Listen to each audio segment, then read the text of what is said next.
Gaano nga ba kayaman si Caprice Cayetano?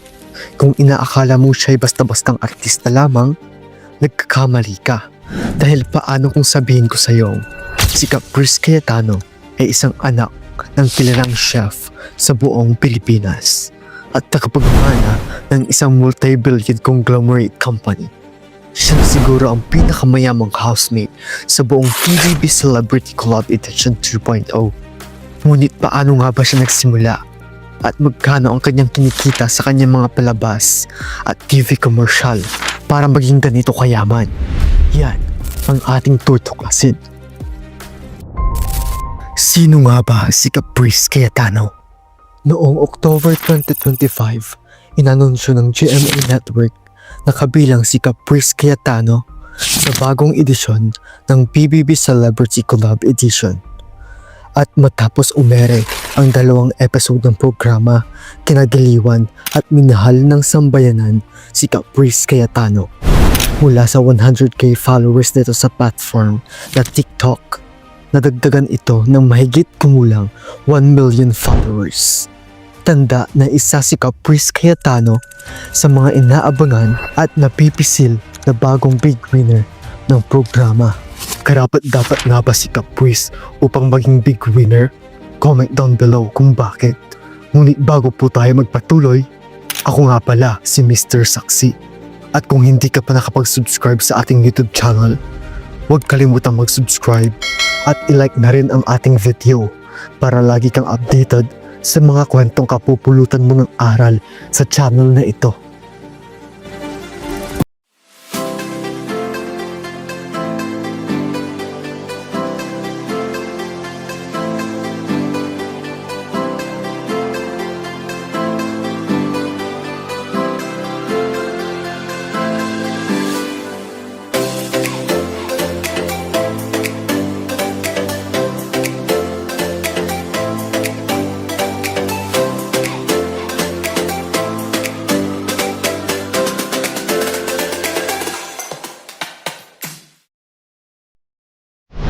Ngunit bago tayo magpatuloy, alam mo ba kung gaano kayaman ang pamilya Cayetano? Sila lang naman ang may-ari ng Mudan, Manila at iba pang mga restaurants na under dito. Kaya sa pagsikat ni Caprice Cayetano, mas lumaki ang value ng kanilang kumpanya. Na ayon sa ating source, ang net worth ng company nila ay humigit kumulang milyong-milyong piso. Kaya't ano sa tingin nyo? Gaano kalaki ang bahay ng pamilya Cayetano? Paki-comment below.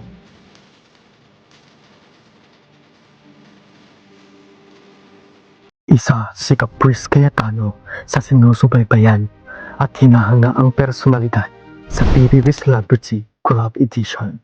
Dahil sa loob lamang ng maikling panahon, umakyat agad ang kanyang TikTok following mula sa 100,000 to 2 million followers.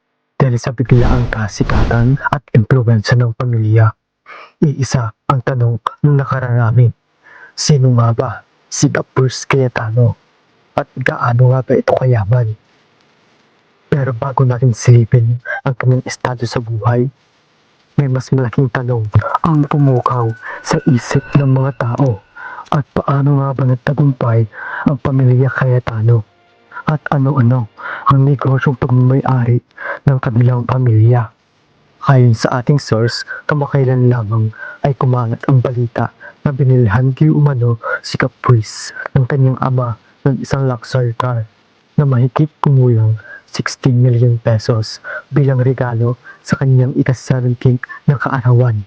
Ito ay matapos nilang ibahagi sa kanyang Instagram account ang isang bag na mahigit kumulang 100,000 pesos. Kaya hindi nakakapagtaka dahil isang kilalang chef at business owner ang father ni Caprice Cayetano. Ito ay walang iba kundi si Chef George Mendez. Isa din ito sa pinakatanyag at kilalang chef sa buong Pilipinas at may-ari ng Italian restaurant na Cibo. At hindi lang yan dahil meron itong 15 branch sa buong Pilipinas. At kabilang dito ay ilan sa mga fast food chain restaurants na pagmamay-ari ng kanilang pamilya tulad ng Mudan, Manila, isang high-end Filipino restaurant, at Som Thai Restaurant na naghahatid ng authentic at masarap na Thai cuisine. Kaya't hindi natin maikakaila na si Caprice ay hindi lang successful sa kanyang career, kundi isa din itong maituturing na heiress o takapagmana ng isang established at well-diversified na food empire. Ngunit bago po tayo magpatuloy, ako nga pala si Mr. Saksi. At kung hindi ka pa nakapag-subscribe sa ating YouTube channel, huwag kalimutang mag-subscribe at ilike na rin ang ating video para lagi kang updated sa mga kwentong kapupulutan mo ng aral sa channel na ito.